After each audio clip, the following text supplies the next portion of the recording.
ऐसे ही एक लड़का है जो कि आजकल सोशल मीडिया पे बहुत वायरल हुआ है। अच्छा। और मैं भी उसका फैन हूँ।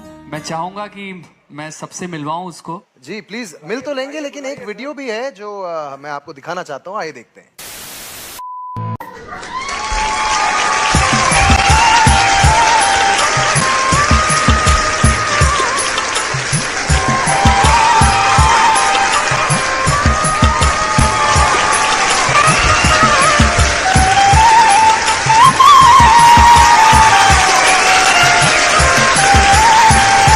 নমস্কার স্যার, নমস্কার ম্যাডাম। क्या नाम है आपका? আমি স্যার ম্যাডাম এক অভাগী মায়ের সন্তান। আমার নাম বাবু।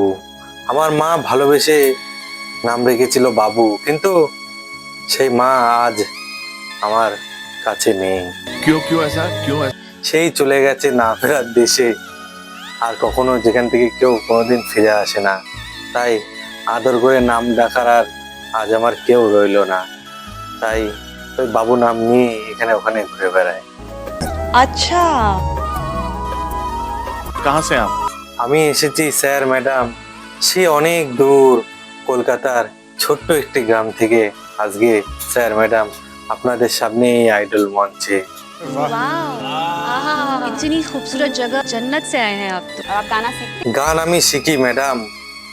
একটা সময় আমার মা আমাকে খুব কষ্ট করে গান শিখিয়েছিল, हैं? वाह কিন্তু এখন আর গান শিখতে পারি না। এখন আর গান কি করে শিখবো বলুন? আমার বাবাও নেই, মাও নেই। আমি তো এই পৃথিবীতে পুরো একা। তাই আর গান শিখেই বা কি হবে? যার জন্য গান শিখতাম সেই তো আর আজকে আমাদের মধ্যে নেই। তাই এখন আর কোনো গান শিখি না। से घिनौना काम कोई कर ही नहीं सकता। यहाँ आप आए हो, सबसे पहले गाना शुरू करने से पहले आपसे मैं गले मिलना। ये पोटली में क्या है?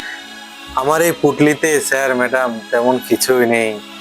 আমার মায়ের একটা স্মৃতি আজকে আমি এই পুটলির মধ্যে করে নিয়ে এসেছি এই এত বড় আইডল মঞ্চে।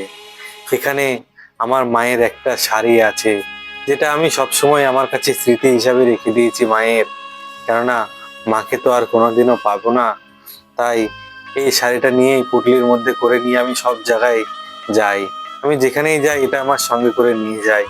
এখানেও আসার সময় একটি দাদাভাই বলেছিল যে পুটলিটা রেখে যেতে, কিন্তু আমার মাকে আমি আমার কাছ থেকে কখনো আলাদা করতে চাই না, তাই এই পুটলিটাকে আমি সঙ্গে করে নিয়ে এসেছি। আমার এই পুটলিতে স্যার ম্যাডাম তেমন কিছুই নেই।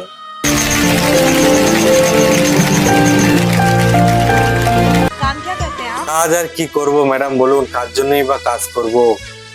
বাবা সেই ছোটবেলায় ছেড়ে চলে গেছে, ओ गॉड আর মা এই কিছুদিন হলো পরপারে চলে গেছে, যেখান থেকে তো আর কোনোদিনই কেউ ফিরে আসে না। सही बात है।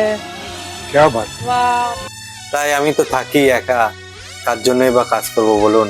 তাই এখানে ওখানে গান করে বেড়াই, আর তেমন কিছুই আমি করি না। Yes come on.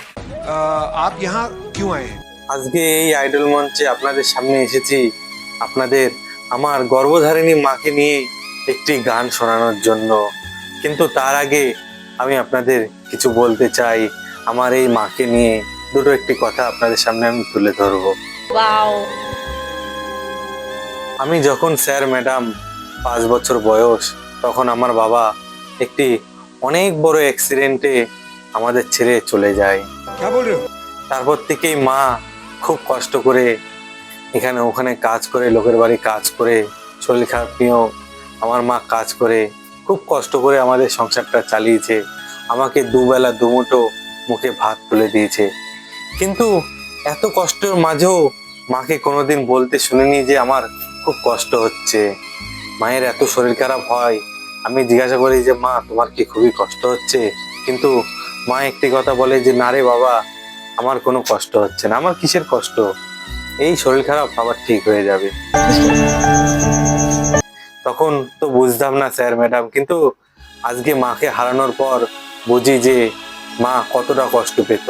এখন তো বড় হয়েছি, এখন তো নিজের উপর সব দায়িত্ব নিয়েছি, এখন বুঝি যে মা কতটা কষ্ট সহ্য করত। আমি তো মায়ের একটা কোনাও কষ্ট এখনো মাথায় নিইনি। তাহলে ভাবুন একটিবার যে মায়েরা কত কষ্ট সহ্য করে আমাদেরকে সেই ছোট থেকে বড় করে, নিজে না খেয়েও আমাদেরকে খাওয়ায়। এমনও দিন গেছে যে বাবা টাকার জন্য মাছ আনতে পারেনি, খুব অল্প মাছ নিয়ে এসেছিল, সেখান থেকে আমাকে মা নিজে না খেয়ে আমাকে খাইয়েছে। তাহলে ভাবুন যে মা কত কষ্ট সহ্য করতো। কিন্তু মাকে জিজ্ঞাসা করতাম যে মা তুমি মাছ খেয়েছো তো, অনেকদিন পরেই তো মাছ হলো, কিন্তু মা কোনোদিন কখনো বলেনি যে না আমি খাইনি। মা শুধু বলতো হ্যাঁ হ্যাঁ আমি রান্না করতে করতেই খেয়ে নিয়েছি বাবা, তুই খা। তখন আমরা খেয়ে নিতাম হাসি মুখে। তখন তো বুঝতে পারতাম না যে মা খায়নি, কিন্তু আজ বুঝতে পারি যে সেই মাছের টুকরো মাও খুব ভালোবাসতো। মারও খুব ইচ্ছা হতো মাছ খাবার, কিন্তু অভাবের সংসারে আর সন্তানদের মুখের দিকে চেয়ে মা কখনোই মাছ খেতে পারেনি। मेरे दिल से ये दुआ है कि आपको इस स्थिति में कभी फिर से होना ना पड़े।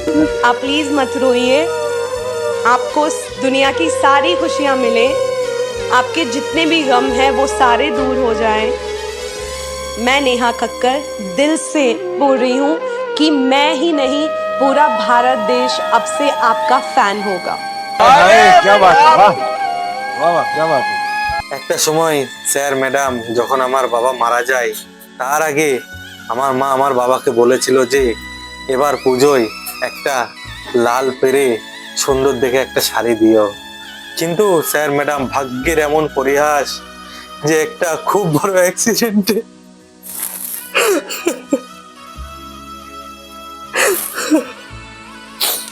আমার বাবা আমাকে ছেড়ে চলে যায়। তারপরে আর কখনোই ফিরে আসেনি। তারপরে মায়ের সেই স্বপ্নটা স্বপ্নই রয়ে গেল। এরপর স্যার ম্যাডাম আমি আমার মাকে বলি যে মা আমি যখন বড় হব তখন তোমাকে আমি তোমার স্বপ্নটা পূর্ণ করব, আমি তোমাকে একটা সুন্দর দেখে লাল পেরে শাড়ি কিনে এনে দেবো মা। কিন্তু তখন মা বলেছিল ঠিক আছে বাবা, যখন তুই কাজ করবি বড় হবি তখন তুই আমাকে একটা সুন্দর শাড়ি কিনে এনে দিস। কিন্তু স্যার ম্যাডাম আজ কোথায় কি রইলো, কোথায় মা কোথায় বাবা, কেউ কাছে নেই। সেই শাড়ি নিয়ে আজ আমি এখনো ঘুরে বেড়াই, কিন্তু মাকে কোনোদিনও দেওয়া হলো না। আমার মা যে এত কষ্ট করেছে সেই সুখটুকু আমি কখনোই আমার মাকে দিতে পারিনি। क्या? अरे ओ माय गॉड! मेरे हिसाब से आज ये तुमने यहाँ आकर प्रूफ कर दिया है कि कला किसी की गुलाम नहीं। সেই মা আমার জীবন থেকে হারিয়ে গেল।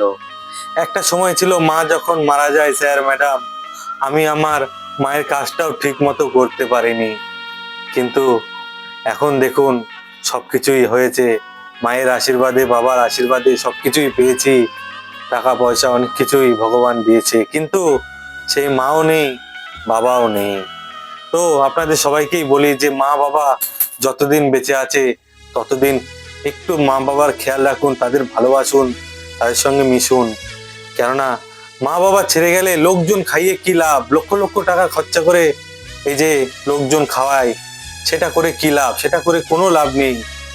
যার জন্য আমরা লোকজনকে খাওয়াই তাকে একটু ভালো মতো যদি বেঁচে থাকার সময় আমরা দেখি, তাহলে হয়তো আর দুদিন মা বাবা আমাদের সঙ্গে বেশি থাকবে।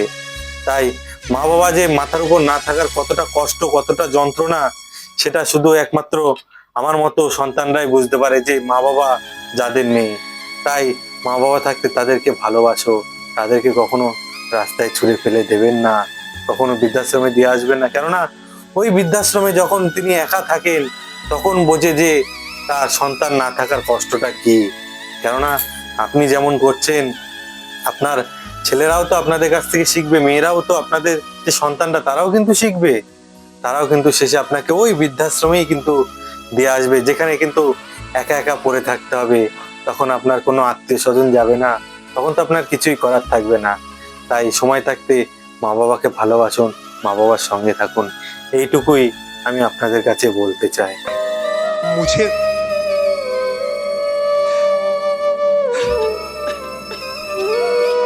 अरे यार तुम्हें रोते हुए देख के बिल्कुल नहीं अच्छा लग रहा है, क्योंकि तुम खुशियाँ डिजर्व करती हो, तुम ये डिजर्व करती हो। को देख के मुझे लगता है कि काश मुझ में ऐसी हिम्मत होती। তাই তাই স্যার ম্যাডাম আজকে অনেক স্বপ্ন আশা নিয়ে আপনাদের সামনে দাঁড়িয়েছি যে আপনারা সবাই আমাকে একটু সাহায্য করবেন যেন আমি একটু এগিয়ে যেতে পারি, সবার মাঝে এরকম মা বাবা বা ভালো ভালো গান তুলে ধরতে পারি। आपका जो सपना है, अगर आप सच्ची मन से देखते हैं वो सपना और आप उतने काबिल हैं वो सपना देखने के, तो डेफिनेटली हम आपको आगे लेके जाएंगे। ये पक्का वादा है, अगर आप डिजर्व करते हैं तो। আর আপনারা সবাই আমাকে একটু আশীর্বাদ করবেন যেন আমি ভালোভাবে একটু চলতে পারি। तुमने बहुत सही प्लेटफॉर्म चुना है, बिकॉज इससे बड़ा देश का कोई प्लेटफॉर्म नहीं है। तो हमारा आशीर्वाद, हमारा प्यार আর এই কথার মাঝখানে অথবা গানের মাঝখানে যদি কোনো ভুল ত্রুটি হয়ে থাকে আমাকে নিজের সন্তান ভেবে ক্ষমা করে দেবেন।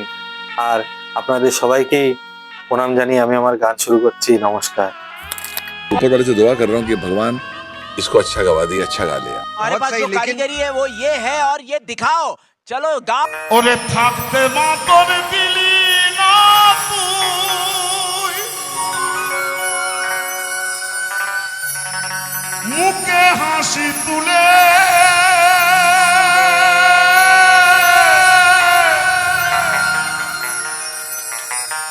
অনাদরে অবহেলায় জীবন গেল চলে।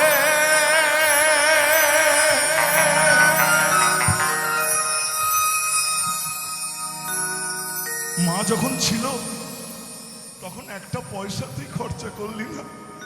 আজ মা মারা গেছে, লক্ষ লক্ষ টাকা খরচা করে লোককে ভুড়ি বোঝ করাচ্ছিস। এই ভুলে গেছিস মা কত কষ্ট করে তোকে মানুষ করেছে।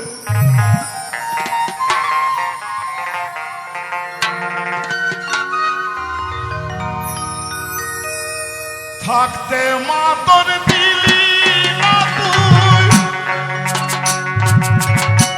মুখে হাসি তুলে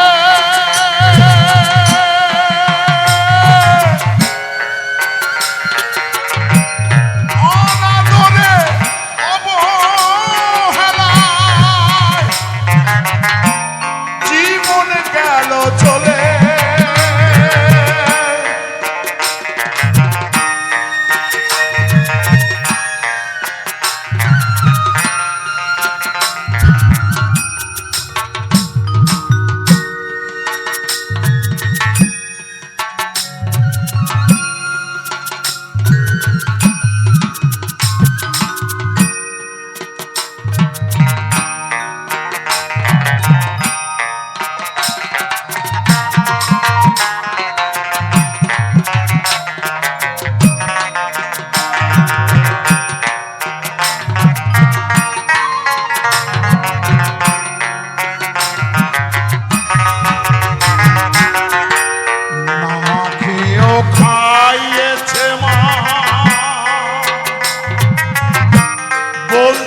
কত কথা, কত দুঃখ চেপে রেখে বলতো কত কথা।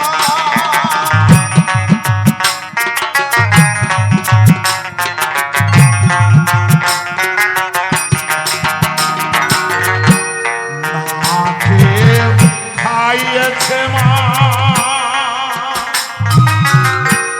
সইত কত ব্যথা, কত দুঃখ চেপে রেখে বলতো কত কথা।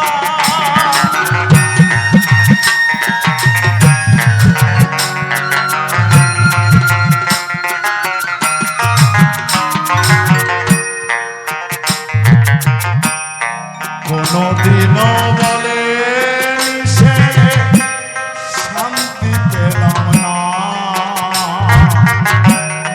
কোনদিনও বলে সে শান্তি পেলাম না। অশান্তির আগুন জ্বেলে মারতো, ফিরে আসবে না।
আসে তা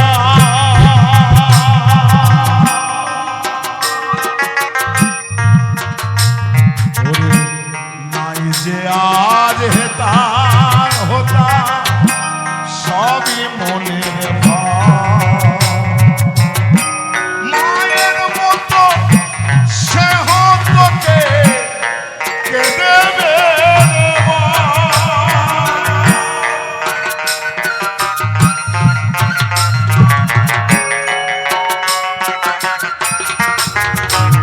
ও গো মা,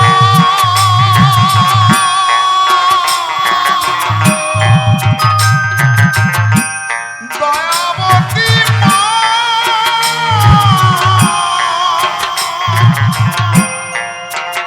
ও মা, দয়াবতী মা।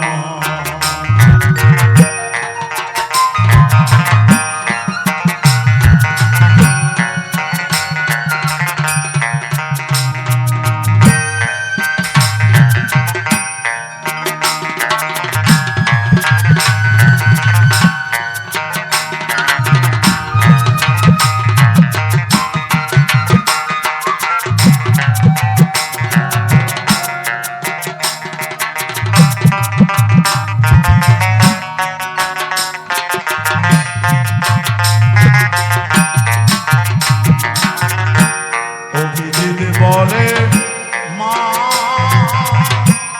মারা গেলে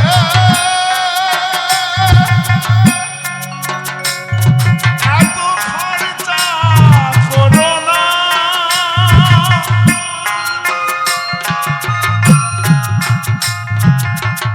বেঁচে থাকতে মায়ের দেনা ছেলে হয়ে সত্য করো না।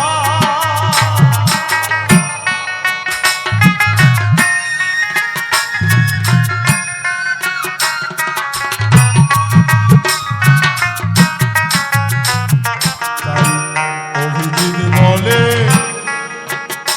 তোমার মা মারা গেলে এত খরচা করো না, বেঁচে থাকতে মায়ের দেনা তুমি শোধ করো না।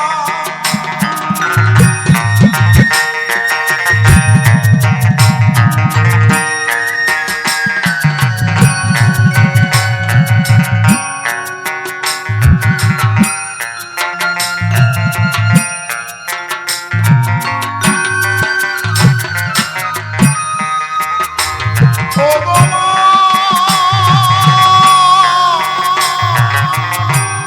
মায়াবতী মা,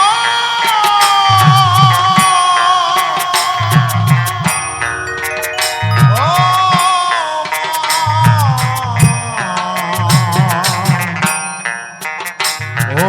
মা, ও মা, ও মা, দয়াবতী দরদিনী মা,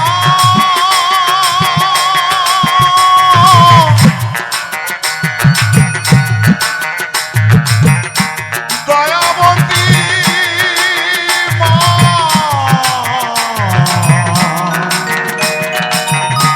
ও মা,